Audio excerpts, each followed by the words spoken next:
আসসালামু আলাইকুম রহমতুল্লাহি ওয়া বারাকাতুহু। আমার ছোট ভাই আবু সাইদ, যারা পাড়া প্রতিবেশী আসেন, আপনারা সবাই ওরা চেনেন। ও একজন ভালো মেধাবী ছাত্র ছিল, সে এখন আমাদের মাঝে নেই। আপনারা সকলে দেখছেন আমাদের পরিবারটা কিরকম অচল পরিবার। সেই পরিবার থেকে আমিও মেধাবী ছাত্র ছিলাম। আমার স্যার আজহার স্যার বলে গেল যে আবু হোসেনও ভালো বৃত্তি পাইছিল আমার প্রাইমারি থেকে, কিন্তু আমি পরিবারের অভাবনাটনের কারণে আমি লেখাপড়া করতে পারি নাই। আমার ছোট ভাইয়ের খুব ইচ্ছা ছিল, সে নিজের ইচ্ছায় অনেকটা নিজের ইচ্ছায় সে লেখাপড়া চালাই গেছে।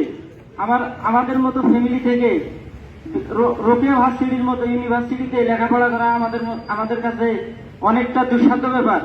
সে 2010 সালে প্রাইমারি পাস করে জাফরপাড়া থেকে, তারপরে সেখান থেকে গিয়ে ভর্তি হয় খালাসি উচ্চ বিদ্যালয়ে, সেখান থেকে এসএসসি পাস করে A+ পেয়ে।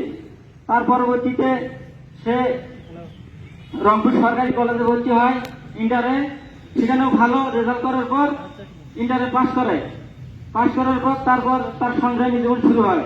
তার আগেও অনেক সংগ্রাম করছে। বাবা অর্থনৈতিকভাবে অসচ্ছল হওয়ার কারণে ওর লেখাপড়ার খরচ ঠিক মতো দিতে পারে নাই। সে টিউশনই করে নিজের লেখাপড়ার খরচ চালাইছে। তারপরে যখন ইউনিভার্সিটিতে ভর্তি হয় প্রথম বছর নিজের চেষ্টায় বিভিন্ন জায়গায় পরীক্ষা দেয়, কিন্তু সে ব্যর্থ হয়। ব্যর্থ হওয়ার পর আমি কই, ভাই তুই এখন কি করবি, গ্যাপ দিবি না ন্যাশনালে ভর্তি হবি? কয় কি না ভাই, আমি আরেকবার চেষ্টা করে দেখো। তারপরে চেষ্টা করে পরে চান্স পাইলো, রোকেয়াতে পাইছে এবং ইয়াতে পাইছে, ওই আরেক জায়গায় পাইছিল, ওটা আমার মনে নেই সঠিক। তারপরে কইলাম হোক, বাড়ির কাছে আছে রোকেয়া, ওখানেই ভর্তি হোক। তারপরে টিউশনি করে করে লেখাপড়া চালাইয়া এবার তার ফাইনাল পরীক্ষা দিছে। পরে জিজ্ঞেস করছিলাম রেজাল্ট কিরকম হয়েছে তোর? কয় যে ভাই আমার ডিপার্টমেন্টে আমার রেজাল্ট আছে 2 নম্বরে, আমার তো একটা মেয়ে বেশি আছে। এবার ফাইনাল পরীক্ষাটা দিচ্ছি, রেজাল্টটা বের হলে ফাইনাল রেজাল্টটা চলে আসবে।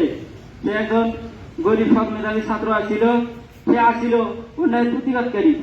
সে আন্দোলন করছে, ঠিক আছে, সে একাই করে নাই, তার সাথে তার যারা সহপাঠী ছিল সবাই আন্দোলনে শহীদ হয়েছিল। কিন্তু আমার ভাইরে নির্মমভাবে হত্যা করা হয়েছে, আমার ভাইরে। অনেক ছাত্র ওখানে উপস্থিত ছিল, সবাই আন্দোলন করছে, আমার ভাইরে গুলি করে মারা হয়েছে। আমি এটার বিশ্বাস চাই। আর আমার ভাইয়ের জন্য সবাই অন্তরের অন্তঃস্থল থেকে দোয়া করবেন। আর যদি কারো পাওনাবাদী থাকে আমাদের সাথে যোগাযোগ করবেন। আর আমি চাই, আমার ভাই মারা গেছে, সারা দেশব্যাপী তোলপাড় হয়ে গেছে। আমি চাই এই আমার ভাইয়ের আত্মত্যাগের বিনিময়ে যেন ছাত্রদের যে আন্দোলনটা সফল হয়। আর একটা